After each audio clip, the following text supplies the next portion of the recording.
আপনারা জানেন অগাস্ট জুলাই এবং অগাস্টে যে অভূতপূর্ব গণ অভ্যুত্থান হলো, তার পরবর্তীতে যে বাংলাদেশকে পুনর্গঠন এবং এটার যে একটা পলিটিক্যাল সলিউশনে আমরা যাচ্ছি, কিভাবে আমাদের ডেমোক্রেটিক ট্রানজিশন হবে, তার আজকে এই যে আমরা যে তার আজকে সূচনা, আমি বলবো যে তার আজকে তার ডায়ালগটার সূচনা পলিটিক্যাল পার্টির সাথে।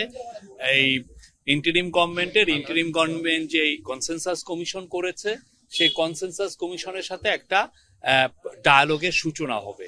এর ফলে যেটা হবে যে আমরা আগামী, আপনি দেখেছেন যে কনসেনসাস কমিশনের মেয়াদ 6 মাস করা হয়েছে এবং 6 মাসে আমাদের আমরা আশা করছি যে এই যে 6টা কমিশন যে রিপোর্টগুলো দিল, সেই রিপোর্টগুলো পুঙ্খানুপুঙ্খভাবে পলিটিক্যাল পার্টির সাথে এই কনসেনসাস কমিশনের একটা আলাপ হয়ে যেটা আসবে যে যেই রিকমেন্ডেশন গুলো সমস্ত পলিটিক্যাল পার্টি কনসেনসাসের ভিত্তিতে নিবে, সেটা সবাইকে, আমাদের আশা থাকবে যে সবাই এই পলিটিক্যাল পার্টিগুলো এটা পরবর্তীতে সাইন করবে।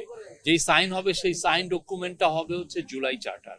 সেই জুলাই চার্টারের উপরে নির্ভর করবে যে আমাদের ইলেকশনের ডেটটা কবে। তা অলরেডি আপনারা দেখেছেন, প্রফেসর ইউনূস বলেছেন যে মোস্ট লাইকলি ইলেকশনটা হবে এই ডিসেম্বরের মধ্যে।